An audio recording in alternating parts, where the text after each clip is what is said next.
Olá a todos, meu nome é Galileu Chagas, eu sou neurologista, minha formação é de médico e neurologista pela UFMG, sou titular da Sociedade Brasileira de Neuroradiologia Intervencionista e coordenador da nossa equipe de neurologia do Hospital Vila da Serra, da Oncoclínicas. E hoje vou apresentar para vocês a nossa aula Neurologia no Pronto-Socorro. Sabe, quando o Fabrício e a Carol me convidaram para essa aula, eu fiquei pensando, poxa vida, que tipo de aula eu devo dar? Porque a gente está muito acostumado com aquelas aulas de, vou falar de epidemiologia, manifestações raras, dentro das comuns, de forma bem completa, scores, classificações, etc. Tudo isso é essencial. E óbvio que todos nós temos que estudar cada um dos temas da nossa prática em detalhes e dominá-los. Mas nós estamos falando de uma aula do Plantão 360, objetivando ajudar quem está ali no PA. Antes de fazer a neurologia, durante a residência de neurologia, eu dei plantão há alguns anos na UPA Centro-Sul, era concursado lá. Então, assim, eu conheço bem ali a demanda do clínico recém-formado, com poucos anos de formado, dando um plantão de pronto atendimento, um plantão de urgência.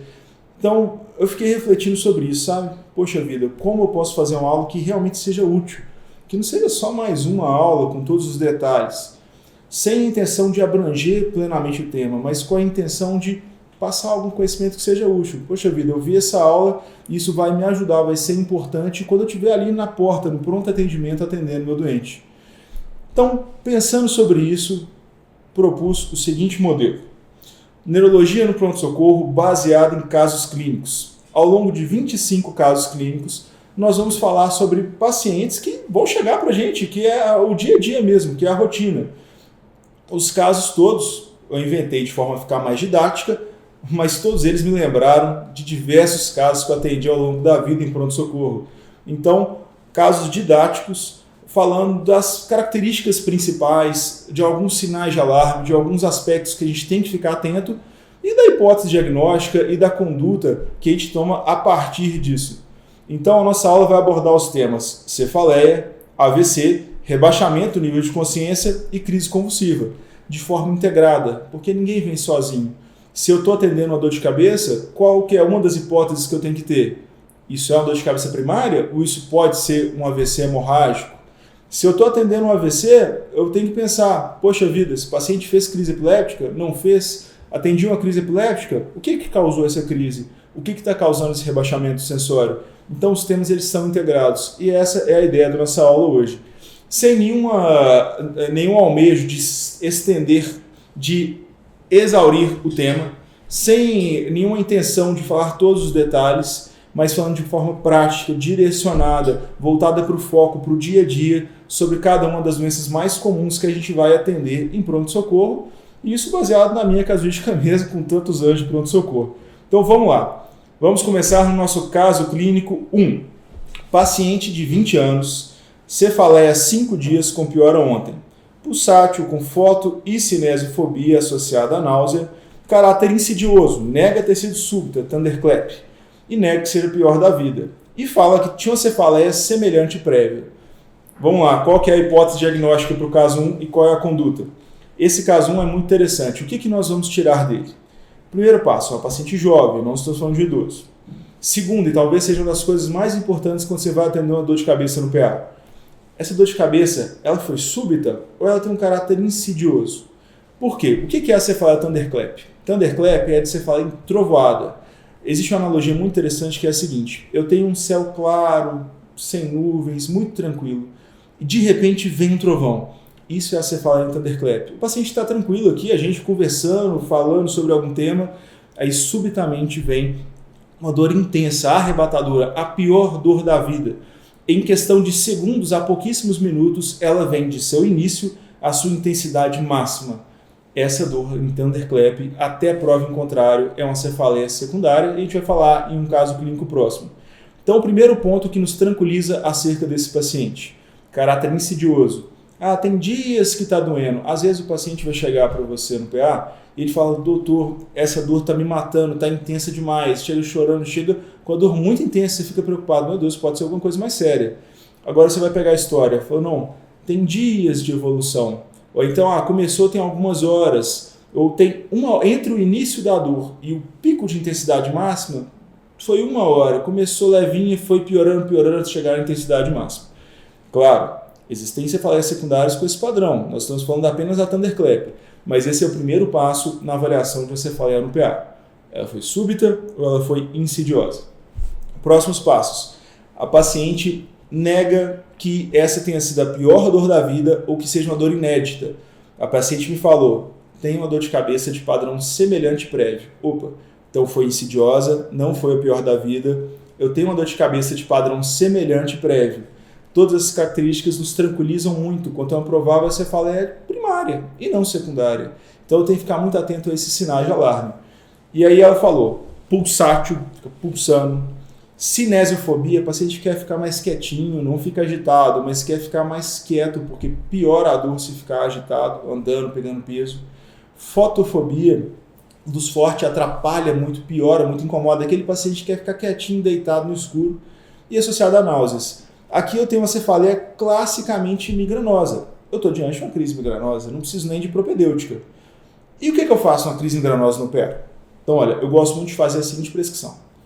Uma ampola de dipirona, uma ampola de metoclopramida, uma de dexametasona e uma de cetoprofeno. Vamos aos porquês. O cetoprofeno, um anti-inflamatório, ele é muito eficaz como abortivo de crise migranosa. É muito eficaz. A dipirona, às vezes a gente negligencia ela, fala, a dipirona não vai resolver, tá intenso demais, mas ela tem um efeito sinérgico com as outras drogas. Então faz junto a dipirona e cetoprofeno.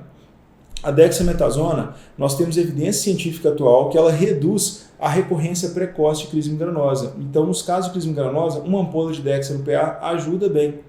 E o metoclopramida, existe uma ação dopaminérgica central, de forma que o metoclopramida, o Plasil, ele não é eficaz apenas para náusea, mas ele ajuda também na enxaqueca, na crise enxaquecosa. Então, esses 4 juntos, cara, a imensa maioria dos pacientes com crise migranosa no PA vão responder a essa medicação. O cetoprofeno, o metoclopramida, a dipirona e a dexametasona. Existe um detalhe. O Plasil, metoclopramida, a gente sabe que todo mundo morre de medo de efeito extrapiramidal, acatesia, etc. Isso é verdade. Então, qual que é o segredo? Você não pode infundir rápido. Teoricamente, se você pegasse a ampola e fosse injetando devagarzinho ao longo de alguns minutos, seria suficiente. Vamos falar a verdade aqui, num PA, aquela quebradeira, aquela confusão, quem que vai ficar 5 minutos injetando uma seringa? Não vai, a gente sabe que não vai. Então o que eu gosto de fazer? Dilui o metoclopramida em 100 ou 250 ml de soro fisiológico e corre livre. Por quê? Não que precise diluir, mas porque aí você vai garantir que a infusão vai ser lenta. Eu vou te falar, viu? Nunca vi um efeito adverso com o Plasil se você infundir ele lentinho, com 100, 250 de soro. Agora, se você injetar de uma vez, meu amigo, você vai ter muito problema. Então, dilui isso aí, principalmente o Plasil, em 100 a 250 ml de soro fisiológico e faz esse compra. Beleza, o paciente está refratário a isso. Uma coisa que você pode fazer é a clorpromazina. Eu gosto mais de fazer clorpromazina via oral. Seria de 12,5 a 25 mg, eu costumo começar com meio comprimidinho de 25 mg via oral. Em alguns locais tem solução, pode ser 8, 10 gotinhas. Parece pouco, mas olha, via de regra, um paciente que já recebeu esse combo inicial no PA e foi refratário, ele está com crise migranosa intensa, e você depois dá meio comprimido de clorpromazina, 25 mg, raro do raro o paciente permanecer com dor de cabeça. Via de regra, o paciente melhora significativamente. Então essas dicas simples vão resolver 90% ou mais das suas crises de dor de cabeça primária, enxaquecosa, no PA. Então beleza, manejo do PA de uma crise migranosa. Vamos para o próximo caso. 75 anos, cefaleia 2 meses, com piora na última semana. Nega história pregressa de cefaleia prévia, dor em piora progressiva sem outros comemorativos. Vamos lá, gente. Totalmente diferente do outro caso, hein? Primeiro, 75 anos, é um idoso. Segundo, nunca teve dor de cabeça na vida. Eu tenho um idoso que nunca foi ter dor de cabeça e há 2 meses ele está com dor de cabeça intensa, ou mesmo que não seja intensa, que está piorando progressivamente, piorou ao ponto de justificar ele no PA. Esse idoso nunca teve dor de cabeça e agora ele está com dor de cabeça inédita de início na velhice, que está em piora progressiva. Eu tenho que pensar nesse caso de cefaleia secundária. Esse idosinho ele tem que receber uma propedêutica, pelo menos uma tomografia. O ideal é até uma ressonância. Por quê? Esse idoso pode estar com neoplasia. Você pode fazer investigações, são um implante secundário causando efeito de massa. Às vezes você vai investigar e não vai ser nada. Vai ser um tensional que ele abriu, etc. Mas, via de regra, eu tenho uma cefaleia nova, inédita no idoso. Eu tenho uma cefaleia de padrão diferente do que o paciente tinha antes. Eu tenho uma cefaleia que está piorando progressivamente. Mesmo o paciente sem outros fatores de risco, esses fatores são sinais de alarme, são red flags. Então, eu tenho que investigar com propedêutica, pelo menos uma tomografia no PA, depois uma ressonância ambulatorial, se for o caso. Eu tenho que investigar a dor de cabeça desse doente para avaliar uma cefaleia secundária. E o manejo da dor, você pode seguir aquele padrão que eu falei lá atrás. Ele é mais a crise migranosa, mas ele vai auxiliar na imensa maioria dos casos de dor de cabeça no PA. Mas o que é importante nesse caso eu tenho que investigar uma cefaleia inédita no idoso, principalmente se ela vier em piora progressiva. Vamos ao próximo caso. Caso clínico 3. Paciente de 30 anos teve uma cefaleia súbita, 2 minutos entre o início da dor e sua intensidade máxima. A gente começou lá atrás, hein? Padrão Thunderclap, cefaleia entrovoada. Tem história pregressa de enxaqueca, vive com dor de cabeça. Mas a dor de cabeça atual tem um padrão diferente da dor prévia e sem outros comemorativos no momento. Vamos lá, paciente jovem, ok, isso é um fator tranquilizador. Mas a dor de cabeça foi súbita. Ela foi em Thunderclap. O paciente estava bem. E subitamente, não foi uma... O paciente vive tendo dor de cabeça, vive tendo crise de enxaquecosa, mas dessa vez você fala, doutor, foi diferente. Não foi assim, começou a dor e depois de 1 hora foi piorando até ficar com intensidade máxima. Já tive muita dor de cabeça intensa, mas essa foi diferente. Essa veio de uma vez, subitamente. E não é igual a minha dor de cabeça de sempre. Ela é diferente o padrão dela. Cuidado, essa cefaleia Thunderclap ela pode ser uma hemorragia subaracnoideia. Às vezes você vai investigar e não vai ser nada. Mas tendo esses sinais de alarme, investiga. Não dê a bobeira de não investigar, porque senão 1 hora vai comer mosca com uma coisa muito grave. Tem sinal de alarme, tem que investigar. Aqui eu tenho 2 sinais de alarme. O paciente com cefaleia em Thunderclap, então tem que fazer uma tomografia. Se for um Thunderclap mesmo, depois da tomografia, cabe inclusive uma punção lombar para afastar sangramento. E se tiver algum sangramento, o angiotensina é muito importante, ou angiorressonância.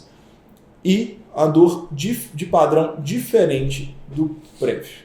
É muito comum no PA a gente ver uma enxaqueca que às vezes nem é Thunderclap não, mas que ela mudou o padrão. É um padrão diferente da dor prévia. E aí você faz tomografia e não é nada, é só uma crise migranosa. Às vezes o próprio abuso analgésico pode causar mudança de padrão, mas via de regra, gente, se eu estou no plantão, é uma dor de cabeça que não é daquele padrão clássico que a paciente tinha antes, você fala com mudança de padrão, você tem que fazer pelo menos uma tomografia para investigar.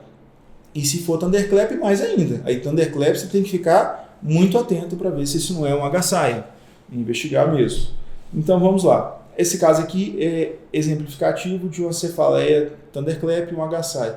E às vezes engana, viu? Eu me recordo de um caso, isso tem alguns anos já, no HC. Paciente jovem, havia tido um problema judicial no dia, teve uma cefaleia súbita e manifestações neuropsiquiátricas. Aí você pensa, jovem, problema judicial no dia, está com dor de cabeça aqui no PA. A gente sempre fica pensando que pode ser uma coisa psiquiátrica, né?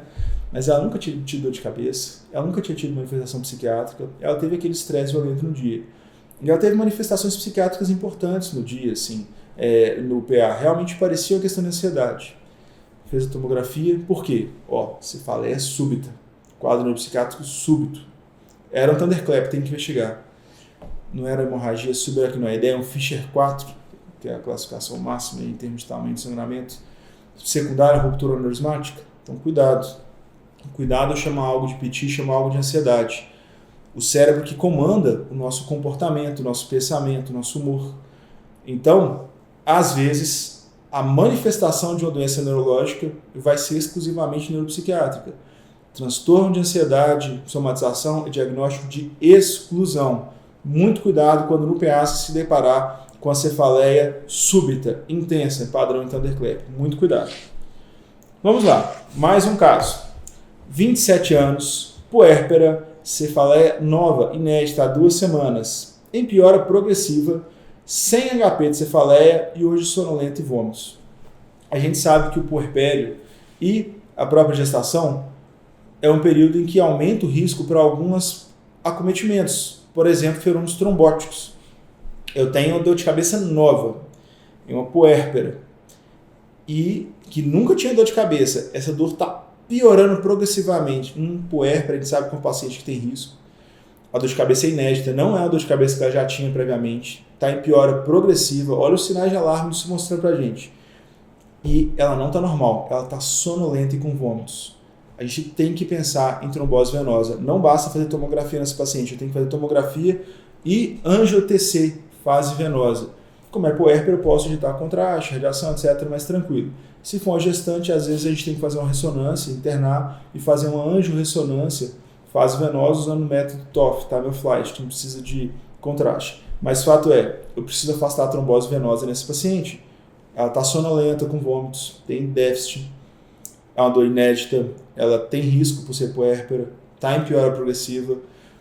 Beleza. Ah não, eu estava no PA, eu dei alta para esse paciente e passei sintomático, melhor eu dei alta. O que pode ter acontecido? Você deu alta para o paciente do caso clínico 4 foi no PA. Tomou sintomáticos, melhor da dor, fez só uma TC de crânio simples, estava normal, teve autoconectações. Após uma semana ela voltou no PA, hemiparética à esquerda, mantendo dor de cabeça e dessa vez com rebaixamento sensório, torporose. Uns 2 ou 3 anos atrás me chamaram para ir no PA para avaliar um paciente, que foi exatamente esse caso. Puérpera, dor de cabeça nova, etc. Já tinha ido no PA antes. O pessoal falou, Galileu, parece muito a crise de enxaqueca, mas está um pouco confusa, está um pouco estranha, um pouco sonolenta, mas parece enxaqueca. Você avalia para a gente só para ver se está tudo bem? Foi claro, fui lá avaliar. Eu bati o olho na porta do quarto da paciente. Eu falei, meu Deus do céu, a mulher está torporosa. O paciente tinha uma trombose venosa cerebral grave, que complicou com AVC hemorrágico temporal. Foi do PA direto para o CTI, do CTI direto para intubação pré-dilativa e aérea, porque ela estava torporosa, estava rebaixada. E no dia seguinte ela ganhou uma craniectomia descompressiva. Estava com um sangramento, AVC hemorrágico agudo, por causa da trombose venosa cerebral. Então, paciente com sinal de alarme, gente, muitas vezes você vai investigar e não vai ser nada. Mas se tem sinal de alarme, valoriza, investiga, porque você evita de comer mosca no caso desse. Esse caso aqui, voltando ao caso 4, se tivesse iniciado, feito o diagnóstico de trombose venosa cerebral e anticoagulado a tempo, a paciente poderia ficar sem déficit. Mas não, recebeu alta, voltou semana que vem, na semana seguinte com AVC hemorrágico, é a paciente que ficou sequelada, ficou com sequela. Então, assim, isso pode acontecer. Você inicia a anticoagulação terapêutica a despeito do AVC hemorrágico quando você tem uma trombose venosa cerebral, e isso é uma coisa que acontece. Quantas vezes a gente atende paciente com trombose venosa cerebral que já falou, doutor, já fui no PA de tal hospital, recebi alta 2 vezes, estou vindo aqui. E você vê, gente, mas tem sinal de alarme, tem que investigar. Geralmente o diagnóstico de trombose venosa cerebral, principalmente paciente jovem que ainda está bem, geralmente o paciente chega para a gente e já passou no PA de outro lugar antes. Então, muito importante a gente ficar atento. Sinal de alarme, estou numa UPA, cara, não tem tomografia aqui. Interna. Então, se o paciente estiver super bem, às vezes é aquela questão que precisa ser falha secundária com a leica, etc., às vezes até pede ambulatorial. Nesse caso aqui eu não pediria ambulatorial não. Interna para TC e angio-TC. Vale mais a pena a gente exceder na propedêutica se o paciente tiver indicação, tiver sinal de alarme. Viu? Vale mais a pena exceder na propedêutica nesses casos com sinal de alarme, que tem indicação de extensão propedêutica e não ser nada, do que a gente liberar esse algo. Então, beleza. Falamos aqui da trombose venosa cerebral, no caso 4, e complicando com AVC hemorrágico, no caso 5. AVC hemorrágico é hipertensão venosa. Se tem trombose venosa, você tem que anticoagular para melhorar. Vamos agora ao caso clínico 6.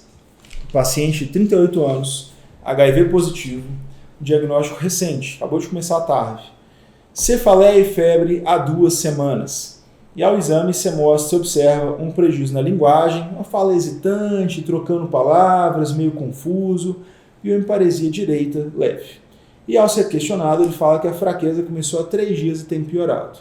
Então vamos lá, quais sinais de alarme a gente vê nesse caso? HIV positivo, então paciente mais suscetível a infecções oportunistas. Diagnóstico recente, o CD4 dele não deve estar bom ainda, deve ter começado a TARF por agora. Cefaleia e febre há 2 semanas. Às vezes eu tenho pacientes que, não, tá com dor de cabeça e febre, mas tá com mialgia, com artralgia, dor abdominal, diarreia, sintomas respiratórios, eu fico mais tranquilo de ser uma cefaleia por causa do quadro sistêmico. Aqui não. Aqui eu tenho um paciente HIV positivo que está só com cefaleia e febre, sem outros comemorativos. Opa, tem alguma coisa aí? E há 3 dias ele começou com a fraqueza. E olha que interessante. Se eu tenho um acometimento do hemisfério cerebral esquerdo, cerebral médio esquerda, eu vou ter uma fraqueza do lado direito. E se eu tenho um acometimento do hemisfério cerebral esquerdo, principalmente cerebral médio esquerda, eu posso ter um acometimento da linguagem, uma afasia. Esse paciente está afásico e com hemiparesia direita. Um quadro ainda leve, ainda começando, mas começou há 3 dias e tem piorado. Esse paciente tem um sinal de alarme claro, é uma dor de cabeça com febre, com déficit neurológico subagudo no paciente HIV positivo. Isso aqui até prova em contrário é um abscesso cerebral. E geralmente no HIV muitas vezes é por neurotóxico. Então esse paciente tem indicação de urgência de uma tomografia contrastada para fechar o diagnóstico. Aí você pode perguntar aqui, Galileu, você não está mostrando imagem nenhuma, só os casos clínicos discutindo, por quê? Olha, gente, eu não acho que cabe ao clínico... Claro, se souber VTC é ótimo, melhor ainda. Mas aqui o nosso objetivo não é ensinar a imagem. O nosso objetivo é... Eu sou clínico, eu estou de plantão no PA, eu sou o primeiro contato do paciente com assistência médica. Chegou esse caso clínico para mim. O que eu penso? O que eu faço? Esse é o objetivo do nosso curso. Então, de forma proposital, eu não coloquei imagens, porque o nosso objetivo aqui não é aprender a VTC, aprender a ressonância. Até tem aulas prontas de neuroimagem. Como minha sub é neuroradiologia de intervencionista, eu gosto de imagem. Mas aqui o nosso objetivo é justamente fazer um caso clínico que vocês vão ver. Estou falando de casos comuns, coisas que a gente vê no dia a dia. E o que você pensa, o que você faz. Esse paciente aqui, você interna, inicia a terapêutica, faz no mínimo a TC contrastada no início, porque isso aqui até prova em contrário é um abscesso cerebral, muitas vezes por neurotóxico, viu? Já peguei alguns casos assim de neurotóxico, primo diagnóstico na época que eu trabalhava na UPA Centro-Sul. Na época não tinha TC na UPA, não sei como é que está hoje, mas a gente conseguia mandar, acho que era Santa Casa, não lembro, fazia um TC e voltava pra gente, sabe? Começa o tratamento lá, e etc. Às vezes você usa Dexa por causa do edema perilesional, começa o tratamento para neurotóxico, ou se não souber se é neurotóxico, se é um abscesso bacteriano, começa a para tudo, aí vai transferir para o hospital, etc., para continuar a investigar esse tratamento. Se tiver num PA, num lugar com muito recurso, por exemplo, no Vila da Serra, onde eu coordeno a neurologia, a gente tem todo o recurso, graças a Deus, no hospital excelente, tem tudo. Lá, aí você já faz tudo. O clínico nos chama, a gente já avalia, já faz a TC contrastada, começa o tratamento, vai para ressonância, etc. Então, é um caso que você tem que investigar e tem que tratar. Porque senão o paciente é um paciente que se dá alta, ele pode vir para óbito. Então, assim, tem que ter muito cuidado. Vamos lá. Caso clínico 7. Paciente de 15 anos, cefaleia intensa há 3 dias. Início junto a febre, sonolência e confusão mental. Sem outros comemorativos sistêmicos. Ao exame, você observa que o pescoço está bastante rígido, com muita dor e mobilização, especialmente a flexão. Vamos lá, 15 anos. Cefaleia inédita no paciente de 15 anos? Não necessariamente é algo. Toda enxaqueca começa um dia. Toda crise de enxaquecose grave, um dia começou como a primeira dor de cabeça intensa da vida, né? Então, 15 anos às vezes é a primeira dor. Mas olha para você ver, tá com febre. Ah não, mas se eu estou com febre, dor no corpo, febre, diarreia, febre, tosse, beleza, é uma infecção viral ou uma infecção sistêmica. Não tem comemorativos sistêmicos. É só dor de cabeça e febre. Opa, já está um pouco estranho. É só dor de cabeça e febre, sem mais nada. Ainda pode ser algo sistêmico, mas a gente já fica com um pouco atrás da orelha. O paciente está confuso e sonolento. Gente, dor de cabeça, febre, confusão mental e sonolência, muita atenção, isso pode ser uma meningite. Aí você vai examinar, pescoço rígido, muita dor na manipulação, não consegue nem encostar o queixo aqui no tórax. Esse menino tem uma meningite. Galileu, mas não tem pulsão lombar nem tomografia aqui onde eu estou trabalhando, não. Interna, inicia antibiótico iniciar a Dexa, a gente tem evidência científica, nesse caso, você iniciar a Dexa junto com o antibiótico, um pouquinho antes, na verdade, por causa que evita algumas complicações, em alguns casos de meningite bacteriana. Interna isolamento respiratório, primeiras 24 horas, principalmente interna e trata esse doente até prova em contrário. Vou internar e vai fazer punção lombar depois. Beleza. Punção lombar pode até reduzir um pouquinho a sensibilidade da cultura, porque já iniciou antibiótico, se não conseguir fazer na hora. Mas não vai mudar a bioquímica em poucos dias, assim.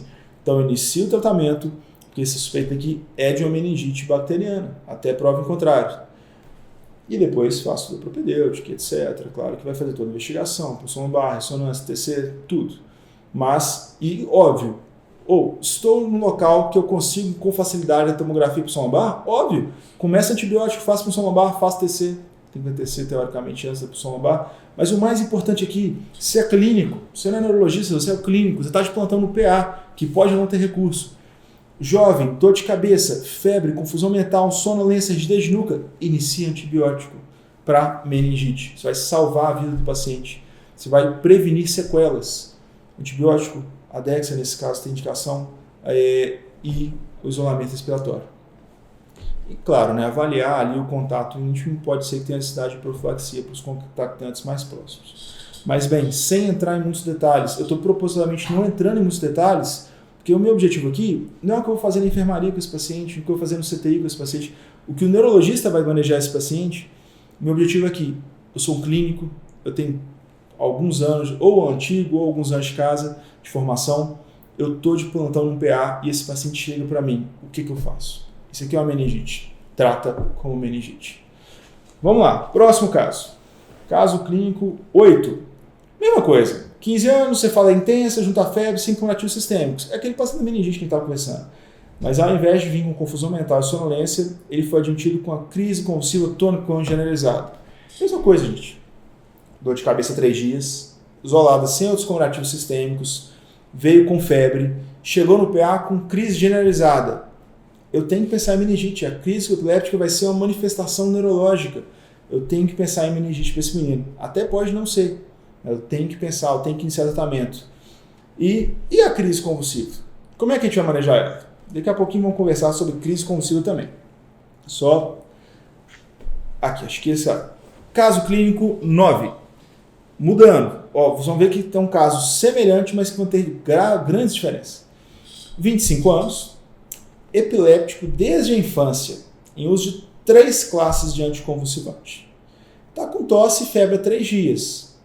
E apresentou uma crise epiléptica breve, autolimitada em casa ontem, com melhora completa e retorno ao seu basal domiciliar prévio após cerca de 20 minutos. Vem hoje ao PA por falta de ar. Vamos lá, gente.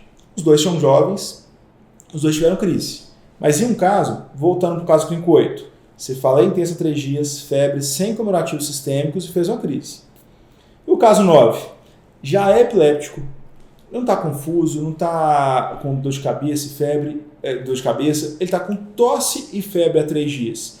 Ele veio ao PA por falta de ar, o paciente está com falta respiratória, talvez uma pneumonia. Agora, o que acontece? Quando eu tenho um paciente que já é epiléptico, qualquer intempérie clínica, seja uma pneumonia, seja às vezes uma desidratação, uma privação de sono, um fator estressor mais importante, às vezes até uma infecção viral.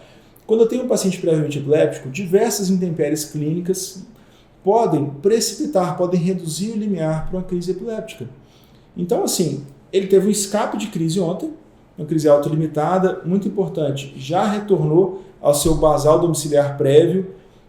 O que você tem que fazer aqui? Você vai manter os anticonvulsivantes, provavelmente esse caso aqui não precisaria aumentar, e vai tratar o que descompensou a crise. Vai manter o anticonvulsivante certinho, não suspende o anticonvulsivante, pelo amor de Deus, senão o paciente vai piorar e pode entrar no status. Você vai manter os anticonvulsivantes, às vezes avaliar aumentar ou não, aí o neurologista auxilia já em contexto de enfermaria, mas ele já retornou ao basal domiciliar, não está recorrendo crise, você vai tratar a pneumonia desse paciente. Caso clínico 9, eu não estou pensando em meningite. Também é um jovem que chegou convulsionando, mas olha como o contexto está completamente diferente. Beleza, vamos ao caso clínico 10. Paciente de 25 anos, também epilético desde a infância, sem nenhum comemorativo infeccioso, ele apresentou uma crise epiléptica generalizada às 5 horas. A manifestação motora melhorou, mas ele mantém um rebaixamento sensório. Vamos lá. paciente teve crise assim, ele é jovem, eu não esperaria um pós-comicial tão prolongado para ele. Ele já é epiléptico, beleza, já trata para epilepsia, mas ele teve uma crise generalizada às 5 horas e continua rebaixado. O que eu posso estar diante aqui? Eu posso estar diante de um status epiléptico. Por vezes, o status epiléptico está tendo aquela atividade elétrica reentrante no cérebro, causando manifestação motora. Eu posso ter um cessar da atividade motora, às vezes até por fadiga, e uma manutenção da atividade epilética no cérebro. Isso é altamente deletério para o cérebro, é o status epiléptico, o status não convulsivo. Então aqui eu tenho que tratar agressivamente esse paciente. Como que eu trato? Bom, então vou dar uma pausa. Como que eu trato uma crise epilética no PA? O paciente chegou convulsionando para mim. Você vai fazer uma polia de midazolam, beleza, tranquilo, todo mundo sabe, você vai cortar a crise. Agora, se eu tenho uma suspeita de status epiléptico, um paciente que está fazendo crises reentrantes, um paciente que não está saindo da crise epiléptica, mesmo com a medicação abortiva, um paciente que não retornou ao seu estado cognitivo basal entre uma crise e outra. Claro, 20, 30 minutinhos ali pode ser um pós-comicial, mas já passou um período maior que isso, ele não está retornando, ele está mantendo rebaixado. Eu vou ter que tratar de forma agressiva, vou ter que tratar um status não convulsivo aqui. Que empiricamente, estou no PA, o paciente não acordou. Como que eu trato? Depois daquela dose inicial, por exemplo, do midazolam, do diazepam, que você vai fazer ali no PA para abortar a crise. É a famosa idantonização, que todo mundo faz, né? Olha, gente, é muito comum o paciente chegar para a gente idantonizado e com a dose errada, do jeito errado. Então vamos aprender como idantonizar, como fazer uma dose de ataque de fenitoína. A dose de ataque vai ser 15 a 20 miligramas por quilo. 15 a 20 miligramas por quilo. Você vai diluir em 100 a 200 ml de soro fisiológico e vai infundir em 40 minutos a 1 hora. Vamos lá. Não pode ser soro glicosado. Tem que ser soro fisiológico. O soro glicosado pode depositar. Não pode ser demorado demais a infusão. Então, a infusão demorada demais, ela pode perder o efeito. A droga perde o efeito muito rápido. Não pode ficar muito tempo ali exposta. Ah, não, coloquei para idantonizar em 5 horas. A droga vai perder o efeito. Não vai ser idantonizado de verdade. Mas não pode ser rápido demais também, porque a dose de ataque da fenitoína pode causar arritmia. Tem paciente que faz bradicardia grave, que tem até parada cardíaca em PA por causa disso. É raro, mas acontece. Então, que tá aquele mesmo, né? É raro, mas acontece com frequência. Então, assim, 15 a 20 miligramas de fenitoína, diluído em 100 a 250 ml de soro fisiológico 0,9%, infundido em 40 minutos a 1 hora. Isso é a dose de ataque da fenitoína.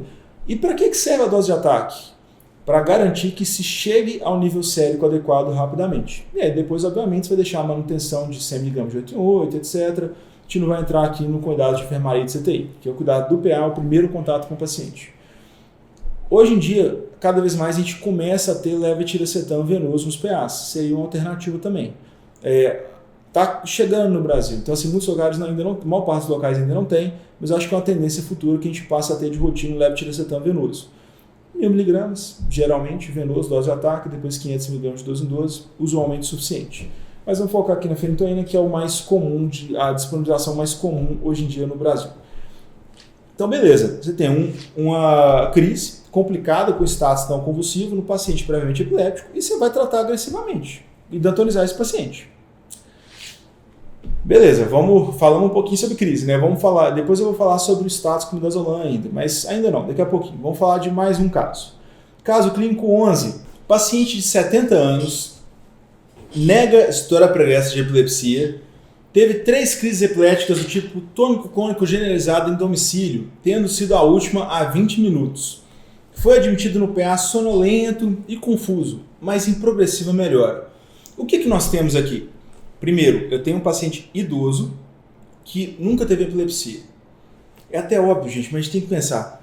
O paciente tem 70 anos, ele nunca teve crise epiléptica na vida. E agora ele apresentou 3 crises generalizadas em domicílio, a última há 20 minutos. Eu tenho que investigar esse doente. Por que ele está tendo crise convulsiva? Será que é um tumor que está no cérebro dele causando crise epiléptica? Será que é uma infecção cerebral central?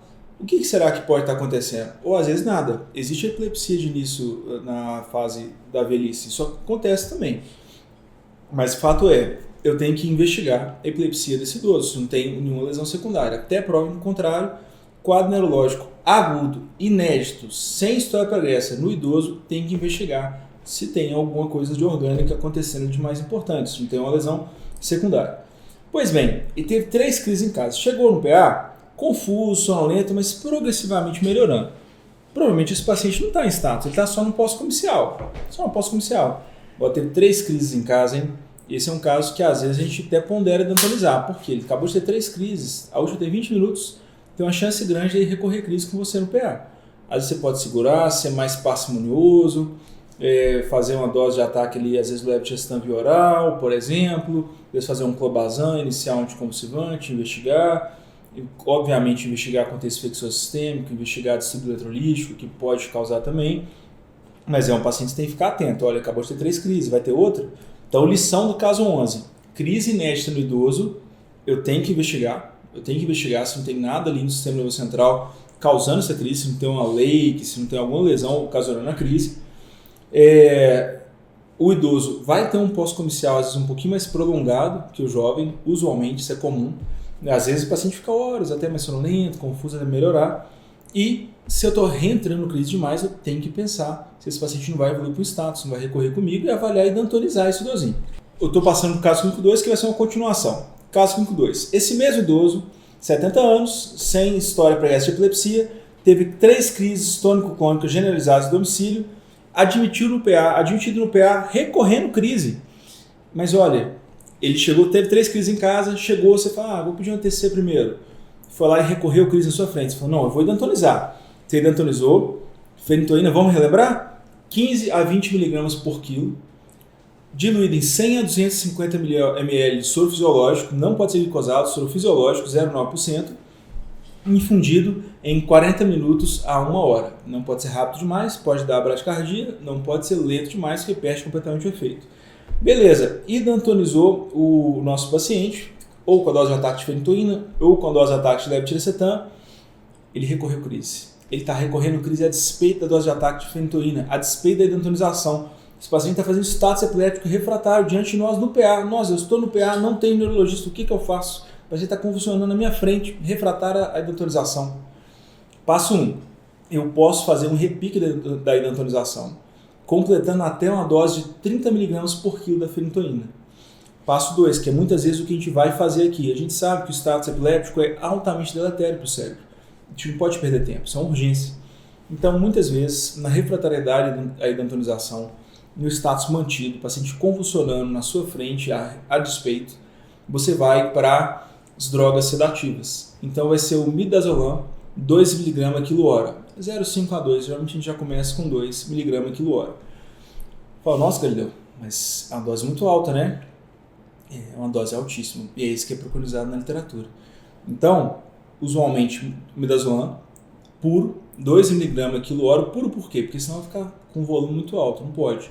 Então, midazolam puro, 2 mg a quilo-hora, você vai manter por 24 a 48 horas e depois vai reduzir progressivamente 25% da dose inicial a cada 6, 12 horas até completa suspensão. Mas isso aí é o CTI que vai avaliar, a neurologia vai ter entrado no caso, mas aqui a gente está falando da admissão. Você vai iniciar o tratamento para esse status epiléptico refratário com midazolam. Isso vai salvar o cérebro do seu paciente muitas vezes.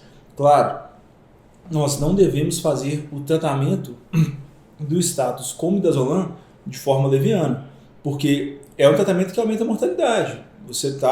Primeiro, você vai precisar entubar o paciente, porque isso vai causar um rebaixamento, você vai suprimir gravemente o cérebro do seu paciente para tratar uma doença muito grave chamada status epiléptico refratário. Então você tem que ter muita indicação. Um paciente com alguma evidência de status não convulsivo, um paciente com status convulsivo refratário. Essa é uma medida que salva a vida do paciente, salva o cérebro do paciente, salva o seu plantão, mas que não pode ser feita de forma leviana. Você tem que fazer com muito cuidado, mas que está muito bem indicada no status epiléptico refratário. Esse midazolam. E aí você coloca 2 mg a quilo-hora, deixa infusão contínua e o paciente vai para o CTI. Obviamente, o ideal, o preconizado na literatura, seria eu ter um EEG contínuo e eu fazer a mínima dose possível do midazolam venoso para deixar o meu paciente em surto-supressão. Mas a gente sabe que isso está muito distante da realidade do Brasil. Nos melhores hospitais, aqui em Minas Gerais, a gente consegue fazer EEG diário. Mas o EEG contínuo realmente não é a realidade nossa em Minas Gerais. Mas seria o mais correto. Então, por isso até que muitas vezes a gente já vai na dose de ataque, na dose mais alta, para tentar realmente tratar essa doença potencialmente tão grave para o cérebro. Então vamos lá. Próximo caso. Aqui a gente falou nos últimos casos de pacientes convulsionando, pacientes rebaixados. Agora, no caso clínico 13, olha o que nós vamos ver. Paciente de 70 anos, sem história pregressa de epilepsia, com tosse e prostração há 1 semana, oligúrico há 3 dias, admitido no PA com hipotensão, hipoxemia e rebaixamento do sensório. Gente, quantas vezes? Mas quantas vezes? Galileu, chegou um paciente aqui com AVC. O paciente está tendo crise convulsiva. Por quê, gente? Está rebaixado. Aí você vai pegar a história.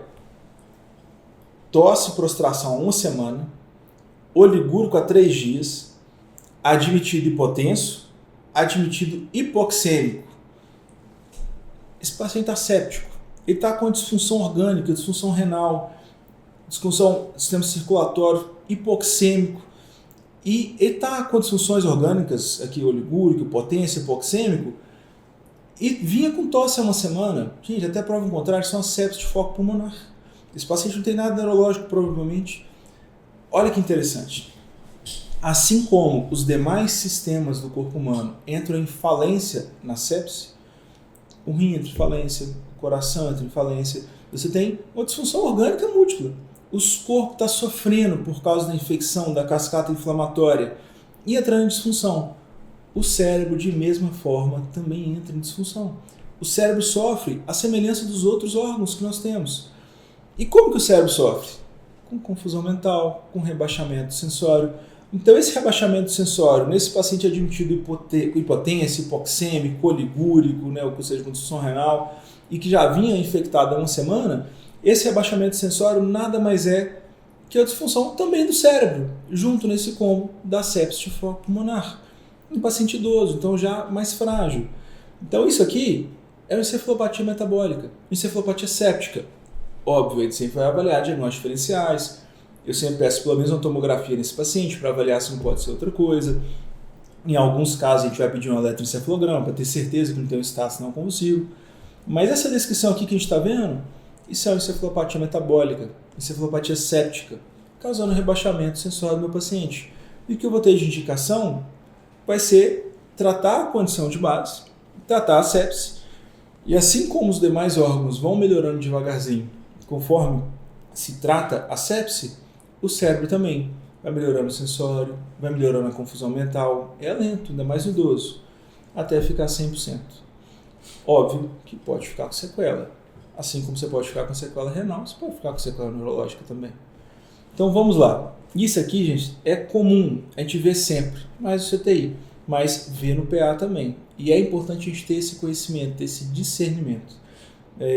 Vamos lá. Caso 14, muito semelhante. Um paciente de 50 anos, hepatopata crônico, cirrótico, dor abdominal na última semana, melena ontem de manhã e rebaixamento sensório hoje. Mesma coisa. A melena desse paciente, essa hemorragia, trato gastrointestinal provavelmente alto, ela pode ser por várias esofágicas, pode ser por uma ulceração, o paciente vem com dor abdominal na semana. Agora, eu tenho um paciente hepatopata crônico, paciente cirrótico. Por que esse paciente está rebaixando? Ele pode estar fazendo crise? Até pode. É muito comum na encefalopatia hepática ter uma sobreposição de crise epiléptica.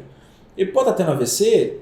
Gente, hepatopata, está com dor abdominal uma semana, teve uma melena ontem, será que só AVC? Até prova contrário, e óbvio que você vai investigar para fazer EEG e TC nesse paciente, você tem que sempre ter certeza, você sempre tem que afastar o pior cenário, o paciente rebaixado, não tem jeito, mas esse paciente provavelmente está com encefalopatia hepática. Muito comum no paciente hepatopata, após sangramento do trato gastrointestinal, fazer encefalopatia. Muito comum. O mais comum é ser mais insidioso, mas às vezes o paciente rebaixa subitamente e é pelo contexto metabólico. Então, o que eu tenho que fazer aqui, obviamente, vou fazer uma TC e uma EEG para afastar diagnósticos diferenciais, mas o que eu tenho que fazer aqui é tratar a condição de base no paciente. Esse sangramento, às vezes uma eventual infecção sobreposta a esse contexto de cirrose hepática. Então aqui eu tenho encefalopatia hepática provável. Beleza. Vamos a mais um caso de rebaixamento, mas agora um pouquinho diferente. Caso 15, caso clínico 15. Paciente de 40 anos, anticoagulado por FA, fibrilação atrial. Teve um TCE leve há 2 semanas. Caiu da escada, bateu a cabeça, mas não teve nenhum sinal de alarme. Então resolveu não empenhar não. Vinha um pouco mais prostrado, mais sonolento há 3 dias e um rebaixamento súbito do sensório hoje. E as pupilas, 6 menos, 2 mais. Ou seja, 6 menos pela direita, com um diâmetro de 6 milímetros, sem fotorreatividade, barra 2 mais pela da esquerda, com 2 milímetros de diâmetro e com fotorreatividade preservada. Paciente anisocórico. Então, olha, eu sei que o TCE foi leve, mas eu estou diante de paciente anticoagulado. Paciente anticoagulado que vinha com sintoma mais prostrado há 3 dias e que rebaixou hoje.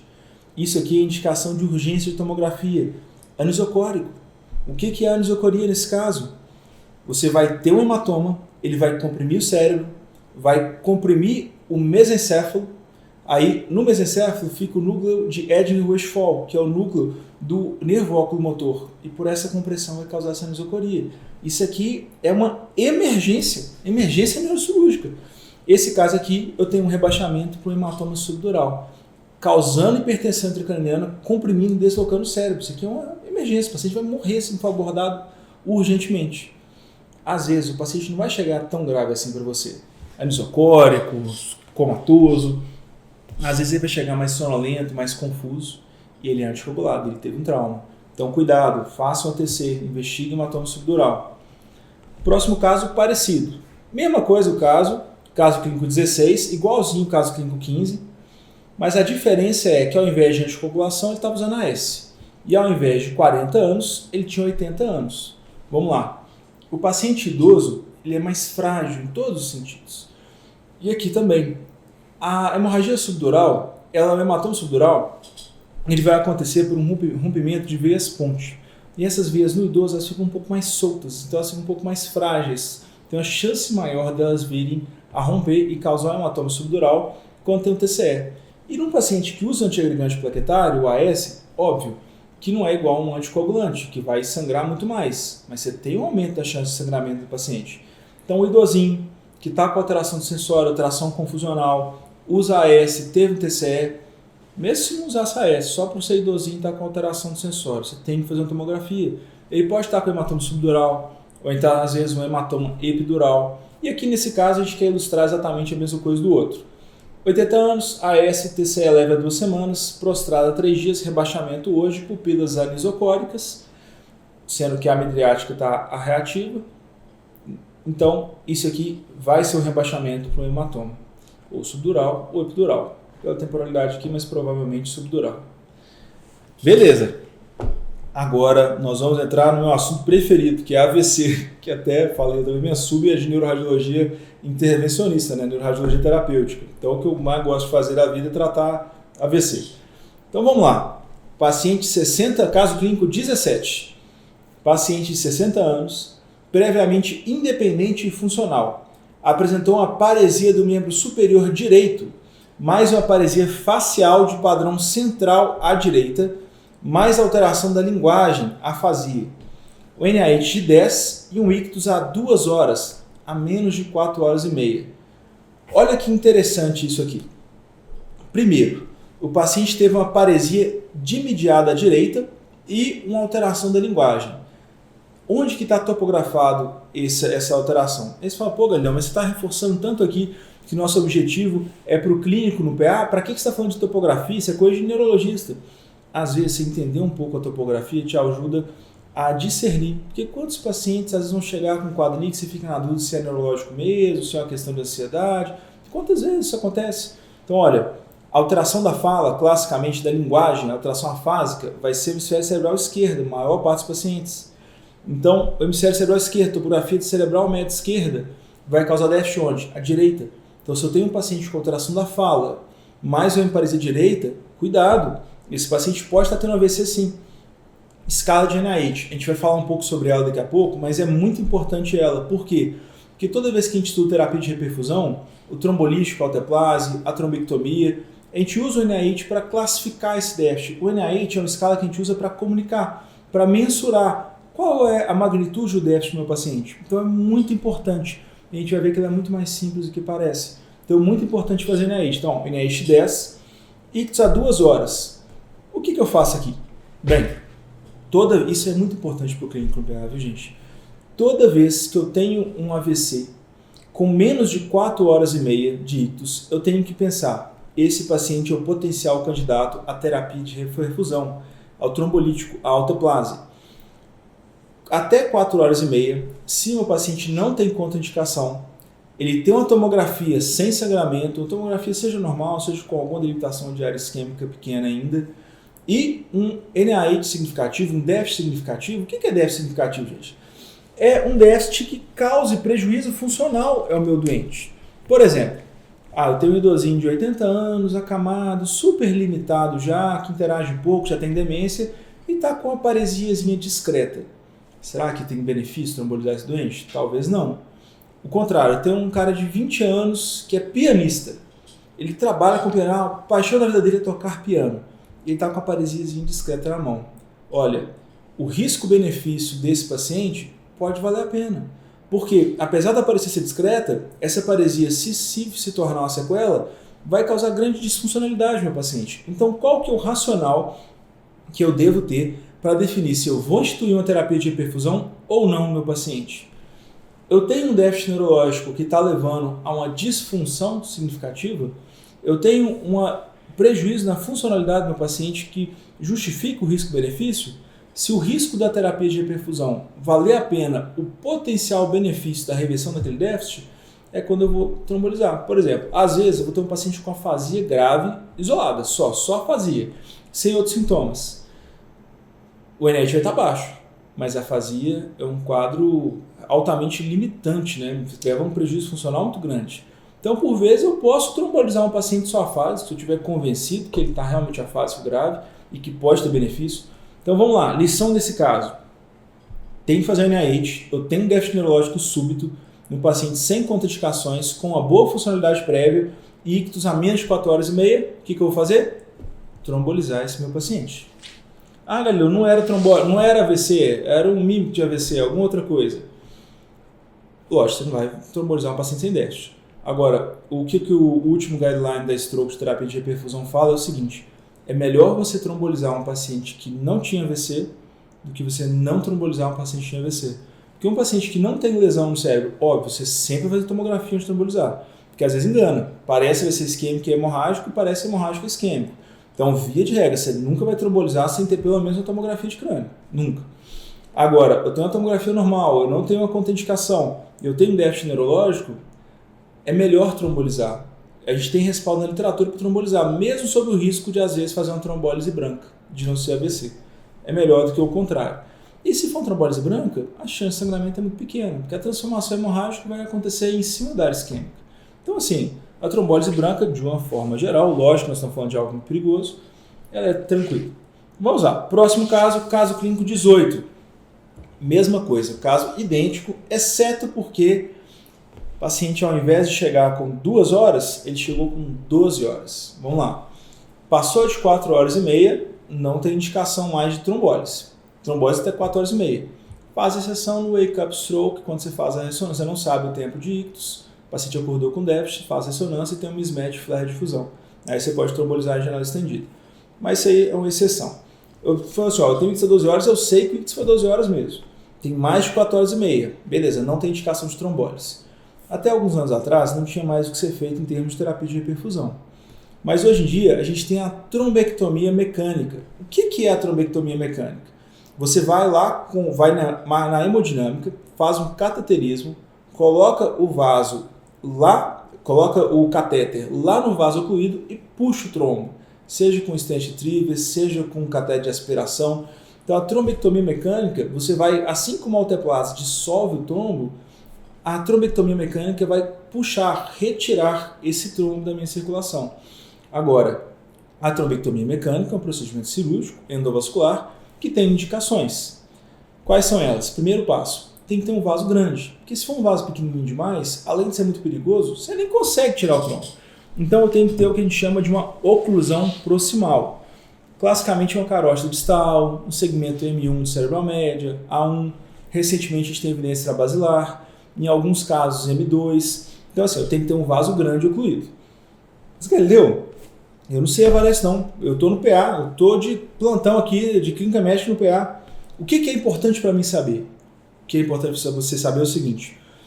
A trombectomia mecânica pode ser feita até 24 horas, o déficit. Então, se você tem um AVC com déficit significativo, aqui eu tenho déficit significativo em NT10, paciente afásico, parético, então não é um AVC mínimo, não é um paciente com AIT, eu tenho um déficit desabilitante, um déficit significativo. Então, eu tenho um paciente com déficit relevante, e eu tenho um ictus de menos de 24 horas, eu tenho que, além de fazer a tomografia de crânio, fazer uma angiotomografia de cabeça e de pescoço fase arterial. Por quê? Para avaliar se tem indicação de trombectomia mecânica. Então, óbvio, por exemplo, qual que era o protocolo no Vila? Chegou um déficit, cara, faz NIH, liga para a gente da neuro, faz ATC, mais a angio-TC de cabeça e pescoço, a gente vê a imagem, se tiver oclusão proximal, um NIH significativo e ausência de contraindicação, vai para a trombectomia. Então, o paciente, claro, a equipe de hemodinâmica vai fazer a trombectomia. O papel do clínico vai ser indicar o procedimento. Estou num lugar que não tem hemodinâmica. Transfere.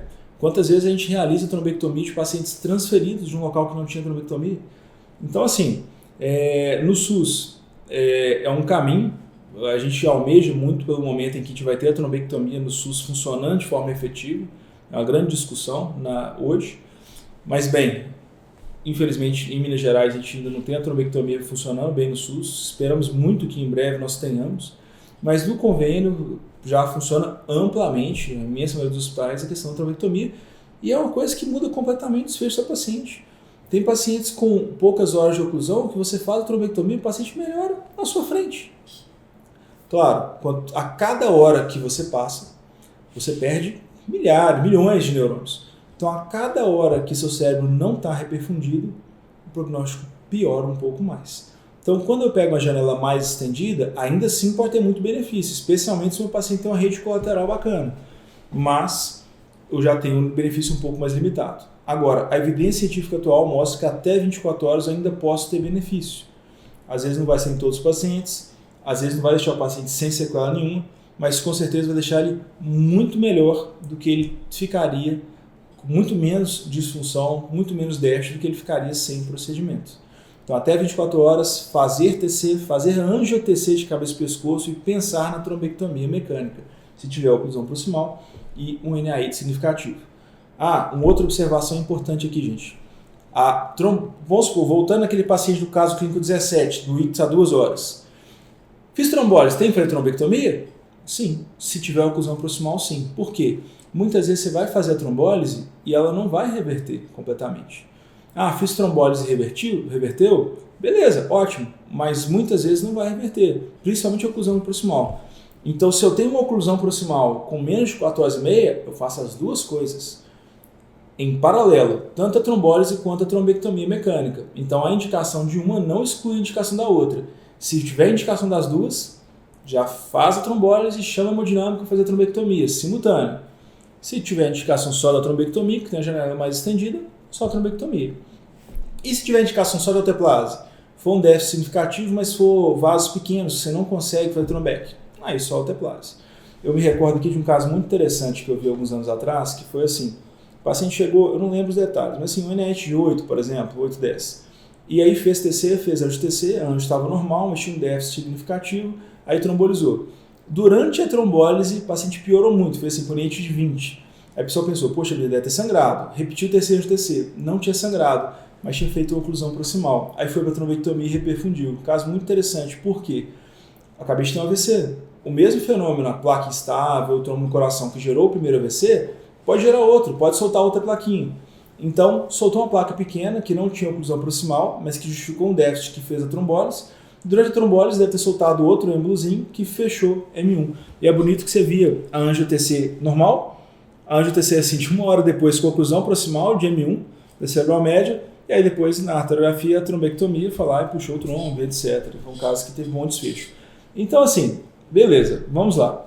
Esses foram os casos clínicos 17 da trombólise, 18 da trombectomia mecânica, muito importante a gente hoje conhecer a trombectomia mecânica. Escala de NIH. Gente, eu já vi tanta gente complicando tanta escala de NIH. E realmente, se você quiser complicar, você complica. Mas olha, para o clínico de plantão no pronto atendimento, ele não precisa complicar a escala de NIH. Tudo que ele precisa saber é: o meu paciente tem um déficit neurológico significativo suficiente para justificar uma terapia de reperfusão, seja trombolítico, seja trombectomia? É isso que importa. Então, olha só, coloquei nesse slide aqui, é o único slide que não tem caso clínico, escala de NIH. Nível de consciência e outra coisa, pega um aplicativozinho no celular, tem vários aplicativos, por exemplo, o MD Calc, tem vários. Você pega, vai mostrar assim um itemzinho de uns 4 linhas, você seleciona um, sai a pontuação sozinha no final. Eu sei que às vezes vocês vão ver escala de NIH em várias páginas, com textos e mais textos explicando cada item. Mas não precisa. Não estou falando do neurologista atendendo AVC. Aí a gente é muito rigoroso. Mas o clínico, atendendo AVC no PA, o que você precisa saber é: tem indicação de terapia de reperfusão ou não? A prioridade é a assistência do seu paciente. Depois faz o detalhe. O que importa aqui, ter uma escala de NIH razoável para a gente saber se vai ter indicação de terapia de reperfusão. Então, ó, nível de consciência, para a gente estar alerta, se não lembra, prostrado, orientação, a responsividade a comandos simples, a movimentação ocular, o campo visual, a mímica facial, a força nos membros é coisa muito simples. Deixa o braço esticado por 10 segundos. O braço caiu, mas não bateu no leito? Beleza. Caiu, bateu no leito? Ok. Nem mexeu? Cada um desses itens pontua de uma forma diferente. É só isso. Braço direito, braço esquerdo, perna direita, perna esquerda. Coordenação motora, o índex nariz. Sensibilidade, tátil mesmo. A linguagem, se está se expressando e compreendendo de forma adequada. A fonação, se está articulando bem as palavras. E tem um último item que realmente é mais difícil, que é a extinção e inatenção, mas sinceramente, gente, não é isso que importa. A extinção e inatenção é bom para principalmente cerebral direito, que pode ter um quadro importante nesse sentido. Mas, Galileu, eu não sei fazer extinção, esse último item da extinção e inatenção.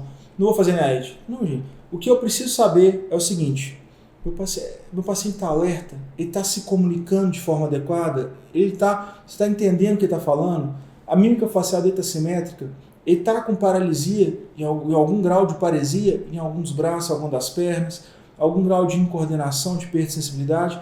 É isso que importa. O que o neurologista quer saber quando você na porta vai fazer esse escala de NIH é: o déficit neurológico do meu paciente, ele é grande o suficiente para justificar a terapia de reperfusão ou não? Justificar o risco-benefício, porque tu tem risco.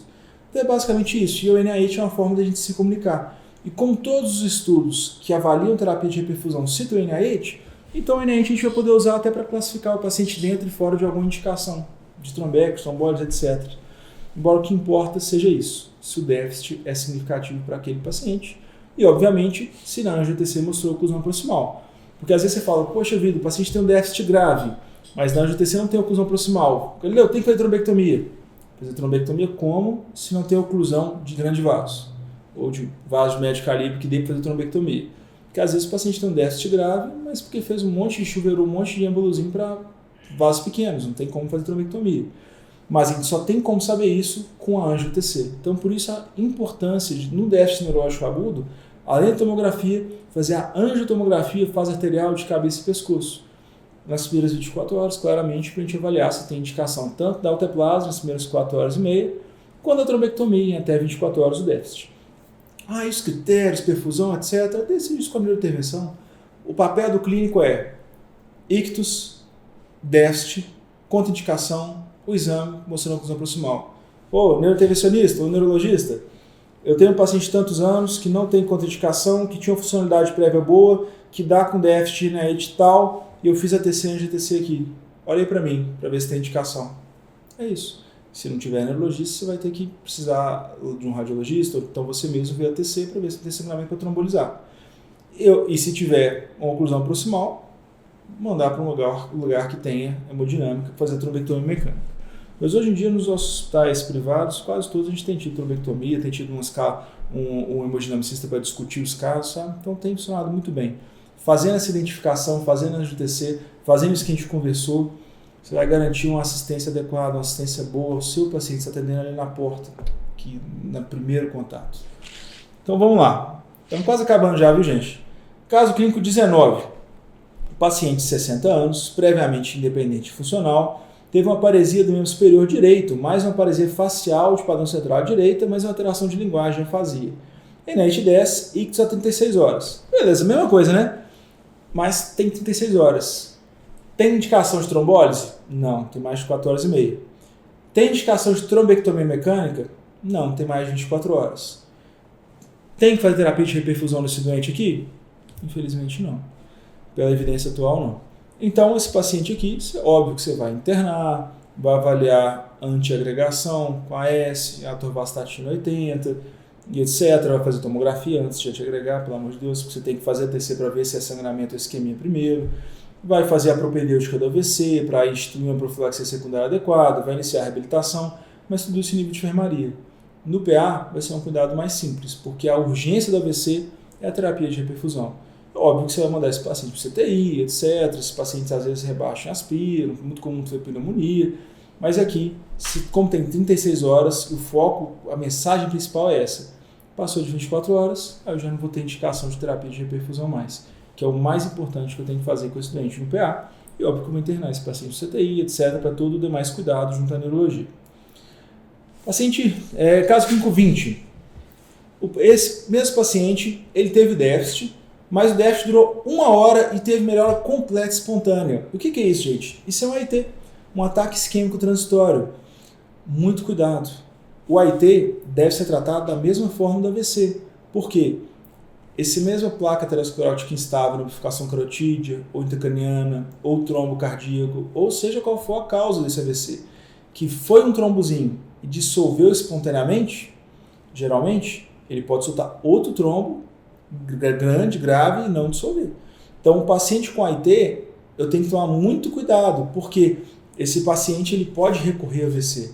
Então, o paciente com ataque isquêmico transitório, você ficou convencido que foi um déficit neurológico mesmo, que veio, ficou 1 horinha, ficou um período de tempo e passou, interna no CTI, faz a investigação completa de AVC, que vai ser ressonância do cérebro, a angiorressonância ou angio-TC de vaso da cabeça e pescoço, o eco, muitas vezes o Holter. Você vai fazer, e a depender de cada caso, você expande para além disso a propedêutica. Então você vai tratar como AVC. E interessante, quais são as indicações de dupla antiagregação plaquetária na fase aguda?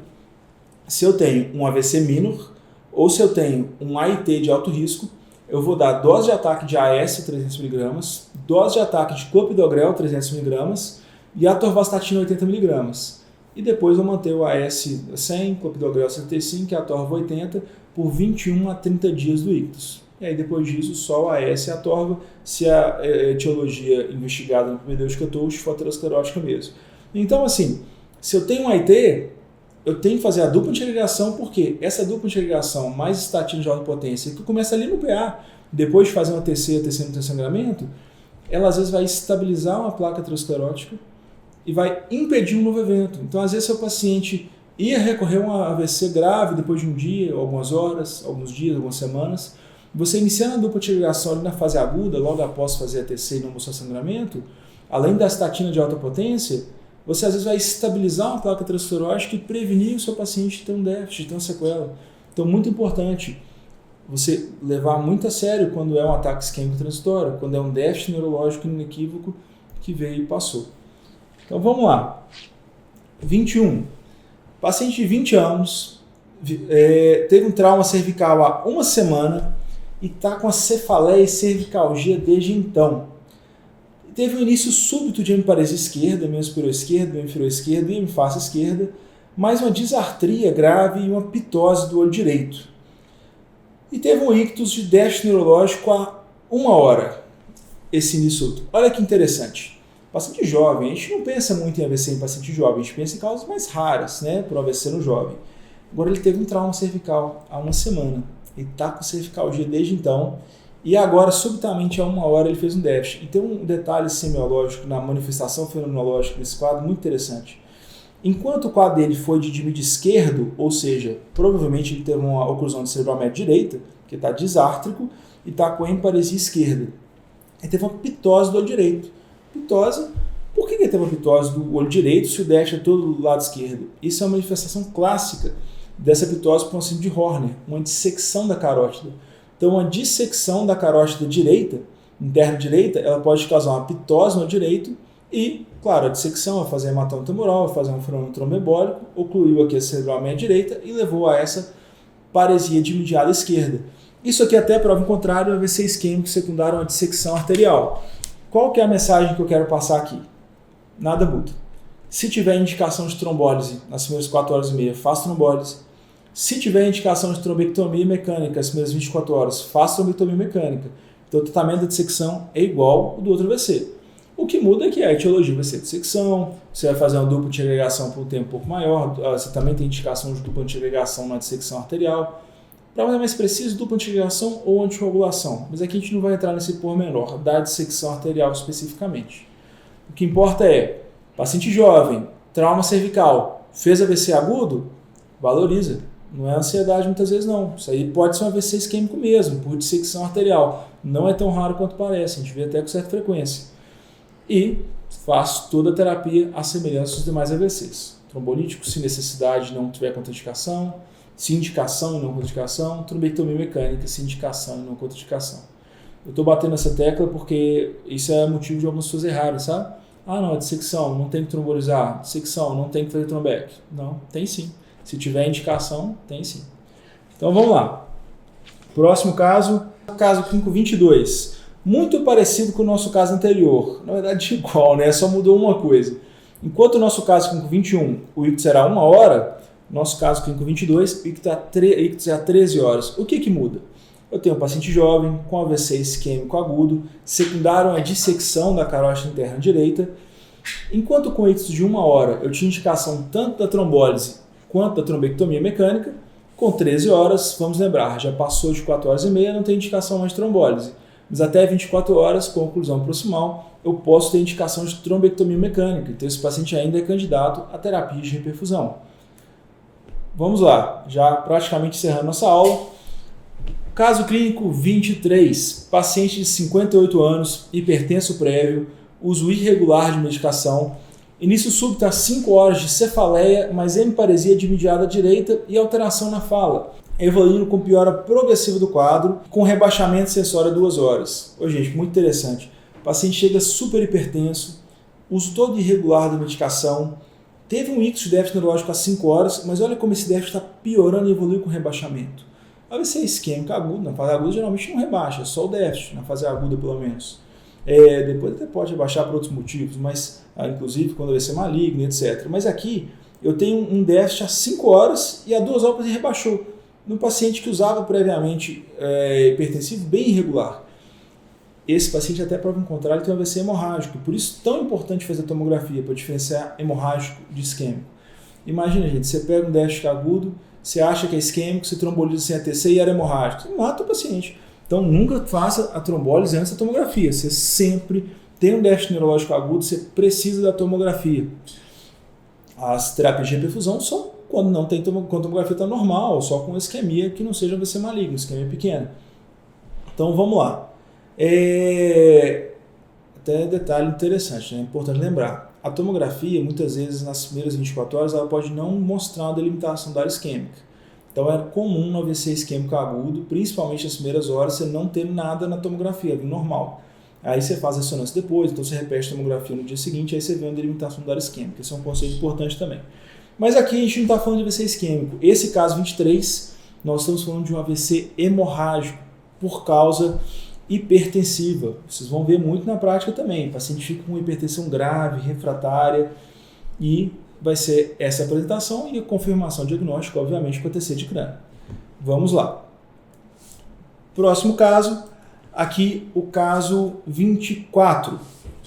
Paciente de 30 anos, previamente ígida, uma cefaleia thunderclap, lembra lá do início da aula, aquela cefaleia súbita, intensa, com pico de intensidade muito rápido, segundos a poucos minutos, entre o início da dor e o pico de intensidade. Só que essa paciente, além da cefaleia thunderclap, ela abriu a dor de cabeça e logo na sequência teve uma crise epiléptica e rebaixou o sensório. E um dado bônus aí, história familiar positiva para aneurisma cerebral. Ninguém tem dúvida que esses pacientes têm que fazer a tomografia na urgência. Esse aqui é uma apresentação também clássica de uma hemorragia subaracnoideia secundária à ruptura aneurismática. E olha que coisa interessante como as coisas se somam. Eu tenho a cefaleia thunderclap, primeiro assunto da aula. Eu tenho uma crise epiléptica, segundo assunto, foi um sintoma da manifestação da doença. Eu tenho um rebaixamento sensório, uma complicação do quadro. Isso tudo foi para um AVC hemorrágico, uma hemorragia subaracnoideia. Então eu tenho um aneurisma que rompeu, causou hemorragia subaracnoideia, essa ruptura aneurismática causou cefaleia thunderclap, essa irritação do sangue, etc., pela ruptura aneurismática causou uma crise epilética e de forma subsequente o paciente teve rebaixamento sensório. Olha como isso integra os 4 temas da nossa aula, como tudo é uma coisa só. É por isso que eu quis unir a aula em atendimento do paciente neurológico no PA. São os 4 temas em um paciente só, um paciente muito grave. E que a gente tem que sempre valorizar e suspeitar. Aqui ninguém tem dúvida que é algo muito grave, né? Mas às vezes o paciente aparece só com cefaleia thunderclap. E horas depois ele vai ter uma crise epiléptica. Ou então, igual esse próximo caso, olha que caso interessante. 30 anos, previamente rígida, cefaleia thunderclap há 3 dias, sem outros comemorativos. Foi no PA, deram alta. Deram um remédio, deram alta. Mas era thunderclap, gente. A gente conversou bastante no início da aula, não vou ficar repetindo aqui. Mas era uma cefaleia thunderclap, cefaleia súbita, intensa, entrovoada. O paciente teve ela há 3 dias. Há 4 horas evoluiu com rebaixamento sensório. Não é incomum a gente pegar esse paciente só no rebaixamento sensório. Por quê? Isso é uma hemorragia subaracnoideia aneurismática, complicando com a hipertensão intracraniana secundária e hidrocefalia, que pode apresentar alguns dias depois do HSA. Aí o paciente rebaixou por causa da hidrocefalia, causando hipertensão intracraniana, e chegando, obviamente, você vai ter que fazer uma derivação na urgência para o pessoal da neurocirurgia, e sendo um aneurisma, tratar o aneurisma. Aqui a gente não vai aprofundar nos aspectos de neurointensiva, que o nosso foco é o primeiro atendimento, o atendimento do PA. Gente, então foi isso. Nossa neurologia no pronto-socorro, baseada em casos clínicos, abrangendo os temas cefaleia, AVC, rebaixamento do nível de consciência e crise convulsiva. Olha, muito obrigado por esse tempo todo juntos. Espero que tenha sido proveitoso, espero que tenha sido prazeroso, que possa realmente ajudar no dia a dia do plantão. Eu busquei pegar casos comuns, todos esses casos são baseados em inúmeros casos reais que justificaram fazer esses casos de forma didática aqui para apresentar para vocês. São coisas de rotina, nenhum caso aqui é raro, são coisas de rotina que você vai pegar tanto no plantão de neurologia quanto no plantão de clínica médica. O paciente vai chegar para você, vai chegar doente para você avaliado. Então, é isso, muito obrigado. Precisando, eu estou à disposição. Eu sempre costumo conversar com meus pacientes o seguinte, todos os pacientes de consultório têm meu telefone, e os pacientes internados do Vila também, sempre que eu atendo eu passo. Ligação, como vocês podem imaginar, já ficou impossível atender tem muito tempo. Mas todo dia de noite eu separo um tempinho para responder as mensagens no WhatsApp dos meus pacientes. Todo dia minha rotina de noite eu respondo mensagens. Então, gente, tem aqui meu WhatsApp. Se quiser mandar uma mensagem com uma dúvida, pode mandar tranquilo, se identifica. Fala, olha, sou aluno aí da Médico, pode mandar que eu respondo com áudio no WhatsApp de noite. Bem tranquilo, estou à disposição mesmo. Tem meu contato de e-mail também, se alguém quiser, não teria problema em mandar. E é isso, muito obrigado Fabrício e Carol, mais uma vez aí pela oportunidade, pelo convite, a toda a equipe aí da Médico. Obrigado de verdade por tudo, estou à disposição. Com Deus.